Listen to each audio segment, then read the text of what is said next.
Alors, lorsqu'on parle de belle-mère et de belle-fille, on sourit. On se rappelle beaucoup de petites histoires. Il y a tellement d'humour autour de ce sujet.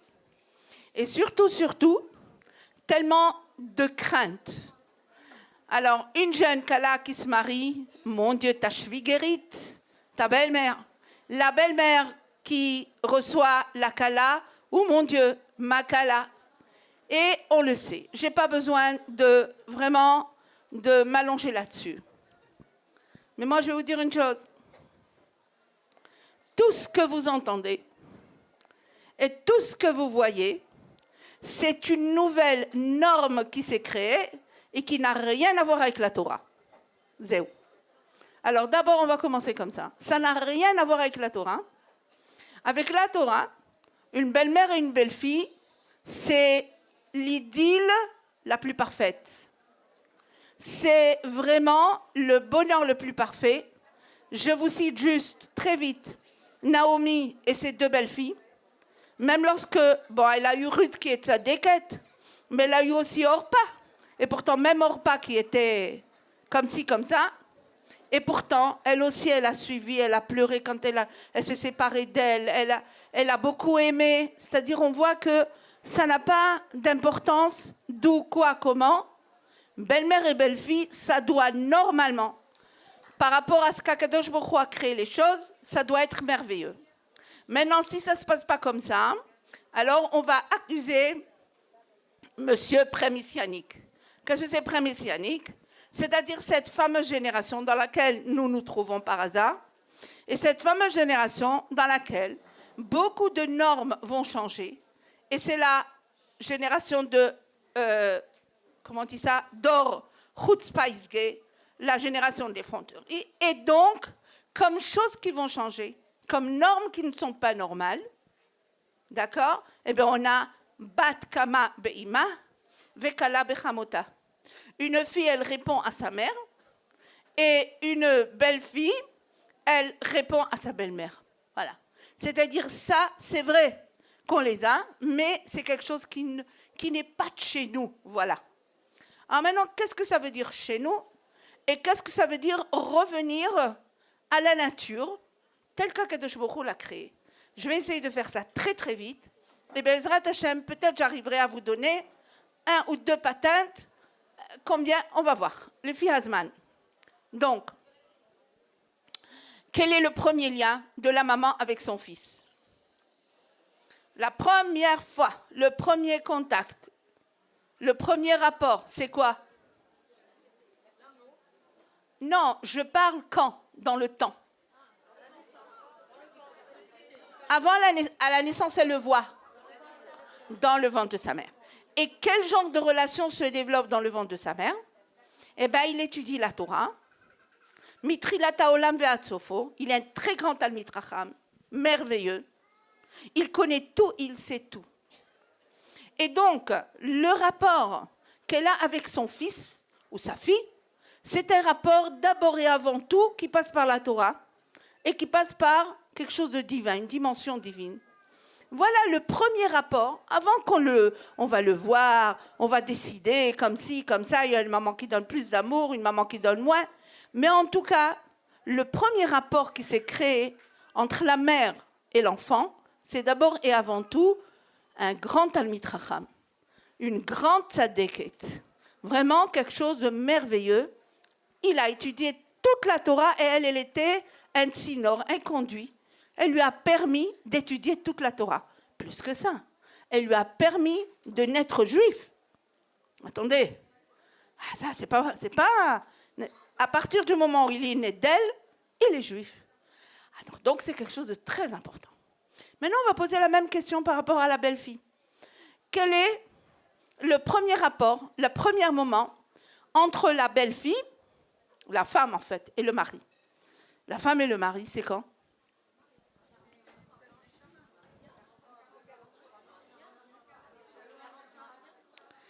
Avant la maman.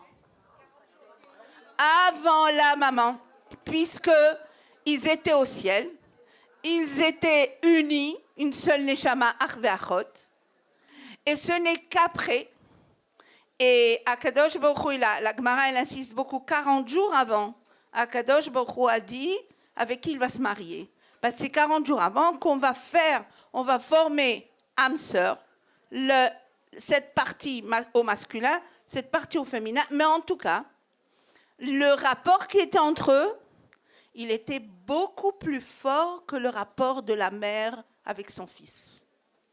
Beaucoup, beaucoup, beaucoup plus fort. Parce que là-bas, c'était une fusion complète. Bon, il va faire sa route. Et la maman, elle va avoir aussi son impact sur son enfant. Comme il est dit, quand Chava, elle a eu son premier fils, elle a appelé Caïn. Caïn, Kaniti Ishet Hashem. Ah, j'ai acquis un enfant comme Dieu. Il est à moi. Cet enfant, il est à moi. Je suis la mère de la vie. C'est mon mari qui me l'a dit. Et Akadosh Baruch Hu, il a bien confirmé. Très bien. Donc, elle l'appelait Caïn. Parce qu'elle lui a donné ce nom. Parce qu'elle a porté dans son corps, avec la Torah d'un côté, mais le sentiment qu'il est à moi, est né donc un enfant avec un ego, waouh, à tel point qu'il n'a même pas pu supporter son frère. Et ça a fini par une grande tragédie, comme vous le savez. Maintenant, il a fallu donc cette grosse épreuve pour Chava, et elle a eu un troisième bébé. Cette fois-ci, Chet. C'est lui, notre ancêtre, et heureusement pour nous. Donc, pourquoi, je dirais heureusement pour nous, on ne serait jamais accordé avec notre belle-fille. Hein. Si on n'était pas de Chet, là c'est fini. Et pourquoi? Parce que quand elle a eu Chet, qu'est-ce qu'elle a dit? Chatli Elokim, Zera Aher Tahat Hevel. Akadosh Baruch Hu m'a donné. Akadosh Baruch Hu m'a accordé.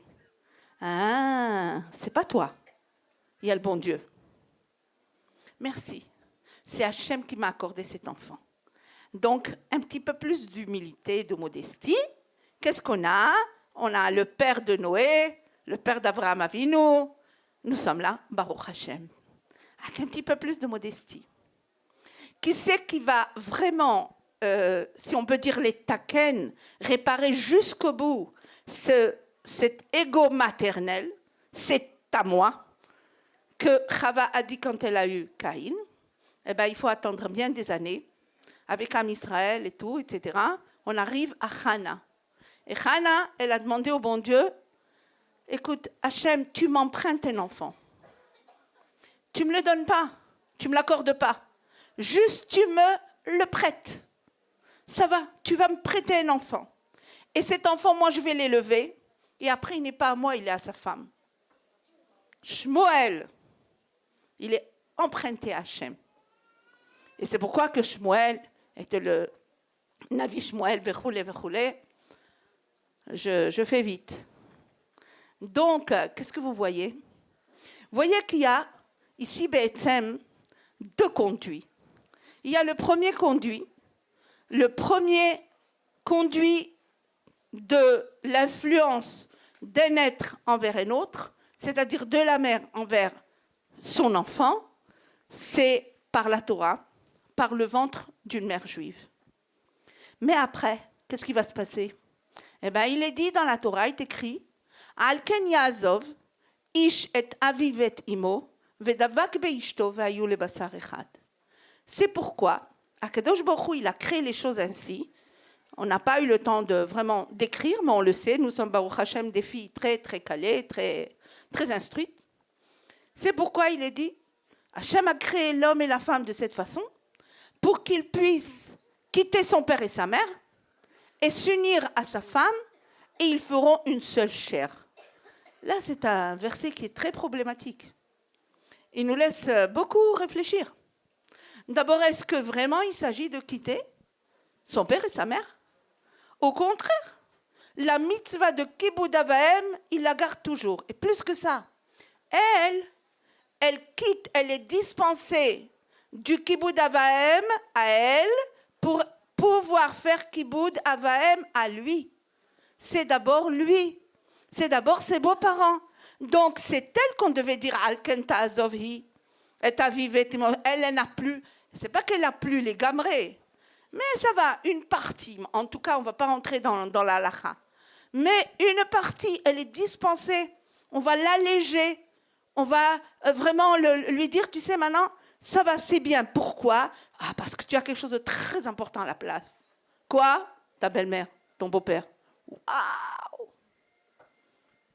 Qu'est-ce que ça veut dire? Et puis, pourquoi Ve'ayu les basar echad? Et ils seront une seule chair. On devait dire ils seront une seule neshama, on le sait. Ils étaient une seule neshama. Pourquoi une chair? Pourquoi la chair? Et d'accord, il y a les enfants qu'ils partagent, c'est vrai. C'est vrai, c'est vrai. Maintenant, il y a aussi autre chose. En fait, écoutez bien. Lui, il était d'abord avec sa femme. Ensuite, il est venu dans ce monde. L'entrée dans le Olam Hazé, donc dans notre monde physique, il va avoir un conduit, parce qu'il n'a pas encore sa femme, elle est partie se promener, elle est partie peut-être à Beth Israël, je ne sais pas moi. Elle n'est pas là, il la cherche. Il cherche la côte, mais il ne la connaît pas. Donc, par qui va passer tout le corps, toute l'énergie, si on peut dire, spirituelle, elle va passer par la mer. La mer, elle va nourrir. Elle va nourrir, elle est la mère de la vie, c'est-à-dire qu'elle est tout le temps en train de passer une énergie spirituelle d'elle, de sa neshama à elle, à ses enfants. Puisqu'elle avait commencé par le ventre de sa mère, qu'il a étudié la Torah, elle continue à lui donner. Elle continue à lui donner. Arrive le moment où c'est qu'il va se marier. On lui dit, maintenant tu vas quitter si tu veux, cette source, et tu vas passer à une autre source. À partir de ce moment-là, tu es nourri par qui? Par ta femme. Qu'est-ce que ça veut dire tu es nourri par ta femme? Puisque Sharoui belo isha, Sharoui belo bracha, Sharoui belo Torah, Sharoui belo tova, veyesh omrim, Sharoui belo choma.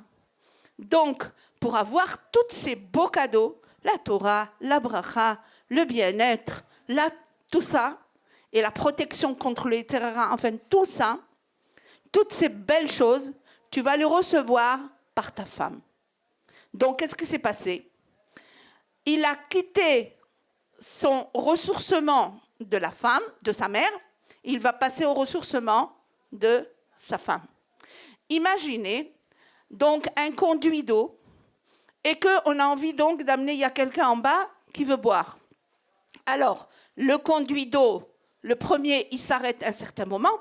Et alors, on présente un deuxième conduit qui va être une rallonge et qui va continuer pour amener de l'eau jusqu'à la personne qui doit boire. Alors, imaginez que ces deux conduits ne vont pas rentrer l'un dans l'autre. Ils vont être à côté, ça ne va pas marcher exactement, l'emboîtement ne va pas marcher exactement. Qu'est-ce qui va arriver? Toute l'eau, elle est gaspillée. Et le pauvre malheureux, celui qui souffre le plus quand il y a des problèmes entre belle-mère et belle-fille, c'est le mari. C'est le mari, ne croyez pas. Ce n'est pas la belle-fille, c'est le mari. Il est entre les deux, il ne sait plus quoi faire. Et donc, pour bien comprendre, là, il y a Akadosh Baruch Hu à créer, si vous voulez, une suite. C'est-à-dire, cet homme-là doit recevoir tout le temps des forces. Alors, soit, maman, d'abord toi, tu vas prendre les premiers pas Ba'olam Hazé, pas les premiers pas Ba'olam Haba, non, ici, Ba'olam Hazé, et après, c'est elle qui va compléter tout ce que tu as donné. Donc, toi, si tu dis non, il est à moi, qu'est-ce que tu as fait? Tu lui as coupé les vivres, tu l'as coupé un chemin. Alors que si tu t'emboîtes et tu dis, voilà, maintenant, je ne l'ai eu, cet enfant, que pour un certain temps de ma vie, maintenant, il est avec sa femme. Et c'est une seule neshama, un seul corps. Un seul corps, c'est pour ça qu'il est dit Basar Echad, parce que nous sommes dans le Olam Hazé. Et dans le Olam Hazé, c'est une seule chair. Et nous avons le défi et l'effort de trouver par le Basar d'en bas, de retrouver la neshama qui était en haut. Alors là, c'est du travail. Et donc, combien c'est important cette si vous voulez, cette harmonie, cette fluidité qui doit passer de la mère à la femme. Et regardez, par exemple, je vous donne un exemple, puisqu'on a cité Naomi, on va revenir à Naomi. Pourquoi elle s'appelle Naomi? Parce qu'elle a Tida, d'elle va descendre David Amelech, qui va s'appeler Neim Zmirot Israël. Neim Zmirot, il chante agréablement, c'est beau. Cette faculté de chanter, elle est très belle. Il était musicien, hein, David Amelech. Il avait la harpe, il avait le violon. Il aimait chanter vers Hachem. Ça, il l'a reçu de qui? Il l'a reçu de la belle-mère, de Naomi. Et après, de Ruth, qui est la maman, qu'est-ce qu'il a reçu? La manikret Ruth, al she'atid latzet mimena ben, shi'irave et akadosh baruch hu beshirim vebetishpachot. Il va y avoir, elle va par la suite, elle a en elle un potentiel de Teilim. C'est grâce à elle qu'on a les Teilim. Elle va lui donner cette possibilité de chanter à Hachem, mais il y a chanter, c'est-à-dire exprimer.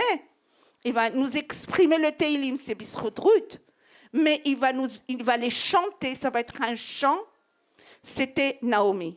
Imaginez que Ruth et Naomi n'avaient pas cette fluidité une avec l'autre. Qu'est-ce qu'il aurait eu? Eh bien, David Amelech peut-être aurait été Zamar, un bon chanteur, dans les mariages, dans je sais quoi. Et Teilim, ah ben je ne sais pas. Donc, ça a été, si vous voulez, ensemble, ils ont construit David Amelech. Qu'est-ce qu'on retient par là? Combien c'est important qu'il y ait ce shalom entre la belle-mère et la belle-fille. Ce shalom est quelque chose de naturel. Vous n'allez pas me croire, mais c'est comme ça. Il faut qu'on regarde bien, qu'on porte les bonnes lunettes et qu'on voit, oui, c'est naturel. Ah, mais moi, j'arrive pas, je suis coincée. Alors là, voilà. Comment on va faire? Eh bien, premièrement, ce n'est pas la peine de chercher par force de trouver grâce. Parce que, ma foi, la grâce, c'est Hachem. La grâce, c'est de Dieu. Sachez une chose. Trouver grâce aux yeux de l'autre, c'est lui. On a vu les Égyptiens, une fois, ils ont aimé les Bnei Israël, une fois, ils ont haï. Bon, ça, la grâce est d'Hachem.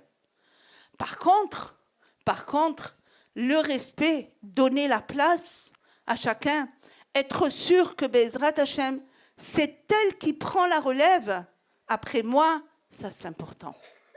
Ça c'est un travail de midot. Puisque nous sommes Ba'olam Hazeh et que ce Basar Echad va devenir Bezrat Hachem, va retrouver la Neshama Echad, eh ben, il y a tout un passage qui s'appelle les midot. Et de l'autre côté, même avec la belle-fille, elle, par rapport à sa belle-mère, elle a la mitzvah de Kiboudorim. Elle doit comprendre.